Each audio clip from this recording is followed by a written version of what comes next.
Prime Minister Alan Chastanet credits the country's health and safety protocols for its success in welcoming U.S. tourists to the island as cases continue to skyrocket in America. The government's decision to reopen its borders to the U.S. on July 9, 2020 was met with harsh criticism. So, why is St. Lucia opening its borders to a country with such a high number of infections? Chastanet justified the decision in an interview on CNBC's Power Lunch series.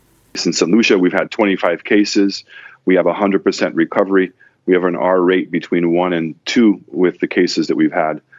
We have now been open to Americans for the last month, and the protocols that we've put in, which is primarily pre-testing, and also by creating a phase 1, which allows the tourists to come in to stay at a property where we have the staff are tested, staff keep their uniforms on property, they shower on property, and also where people wear face masks in public. This so far has worked 100%, and we've had absolutely no cases of anyone coming in. So we do believe that we have found the right balance between opening up the doors and at the same time protecting the safety of the guests who are coming, as well as our nationals in our country. President Donald Trump has also been criticized for his handling of the COVID-19 crisis. Chastanet says, to each his own. Each country is different. You know, St. Lucia, we were very lucky. So the idea of putting the protocols that we put in place for the hotels, the protocols we put in place that allowed us only to have 25 cases, we've had no deaths on the island so far, is because we're a smaller place and we were able to control the situation. And America is a huge country, has a lot of difficulties. So even where you have states that are problematic, how do you stop Americans from traveling even within America? So each country has its own difficulties, and I never judge a person until I walk in their shoes.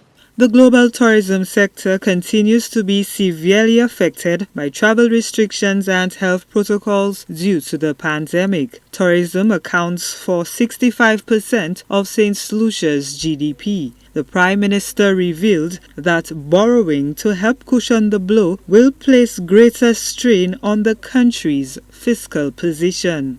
Government revenues went down by over 50%.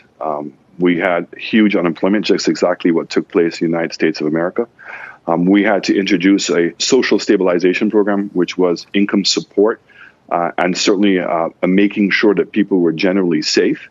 We're now going into phase 4 of our program, where we're now stimulating the economy by getting a lot of construction going to be able to substitute for some of the jobs. We've seen a huge resurgence in the back of the office operation. So we've added 1,300 new jobs since we've done that. But certainly you have to appreciate replacing $600 million of what we call free capital, tax money, and now having to borrow money to be able to replace that is going to put a significant amount of stress on our macro indicators. Chastanet also disclosed that the government is eyeing September 1, 2020 for Phase 2 of the resumption of the tourism sector. The Health Ministry this week announced that the island's 25 COVID-19 patients had fully recovered. Gina Filippi, HCS News Force.